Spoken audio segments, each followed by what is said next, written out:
Governor Romney and especially his vice presidential pick, Paul Ryan, the congressman, have talked about this premium support plan.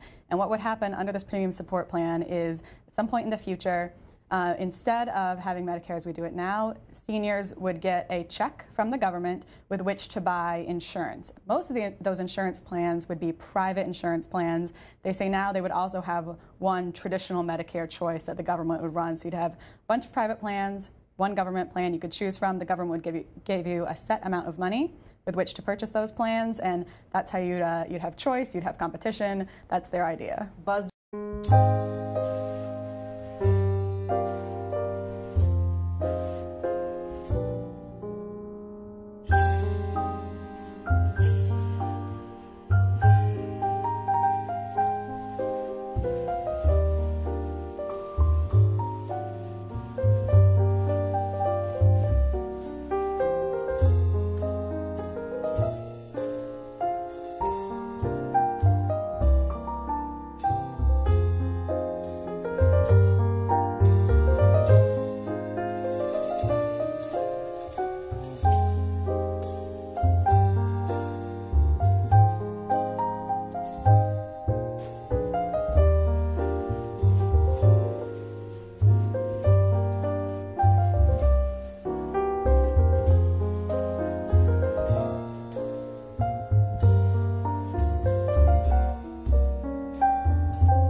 Hi, my name is Brandon Habes, and today I am here with Brad Blankenship.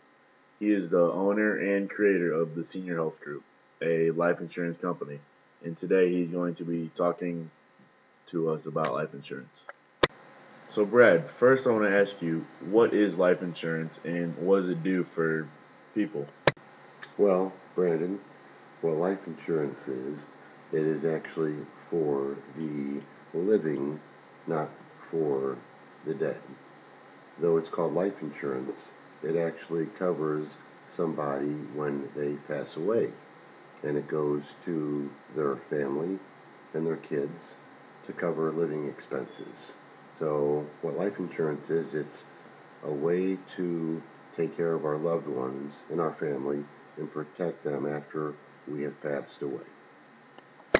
Okay, the next question is, who do you provide life insurance to? Well, we focus on the senior market.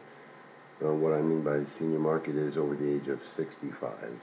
So we actually provide life insurance benefits for people, and we also provide health insurance and Medicare benefits to those people.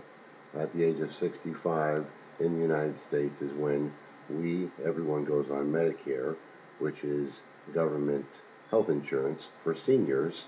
And that's our market, is those folks when they turn 65, and we also provide them with life insurance. Now, we do occasionally help some younger people than that, such as children or grandchildren or friends or neighbors, but our main target would be the senior market. Now, this is interesting. You probably haven't heard this because you're not in the industry like I am, but for the next 10 years, 10,000 people a day will be turning 65. There was a time called the baby boomers right now are turning 65. And again, 10,000 a day are turning 65 for the next 10 years. So it's a good market to be into right now. The senior market is just growing fast. Okay, Brad, the last and final question is, what is your view in life insurance in the government today? Well, luckily so far, the government has not regulated life insurance.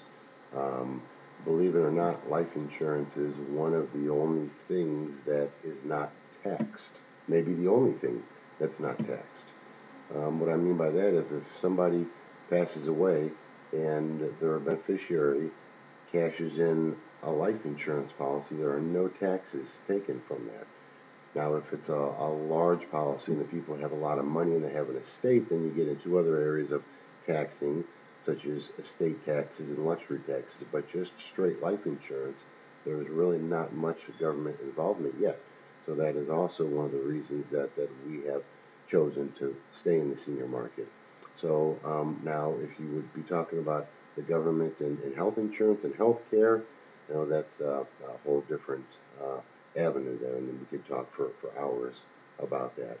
But not much government.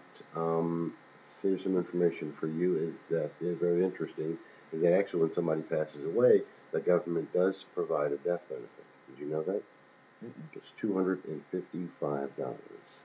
And that's been the same since 1965 when Social Security started in existence.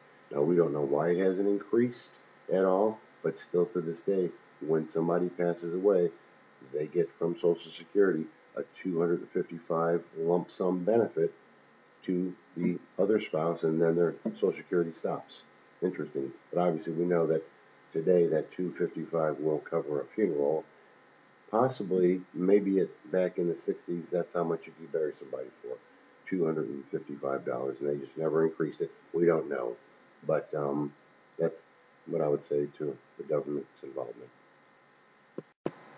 Okay, thank you very much for coming in here and talking to us about life insurance today, Brad. It was very helpful.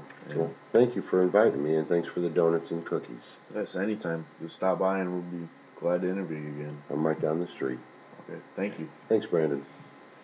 Have a good day. You too.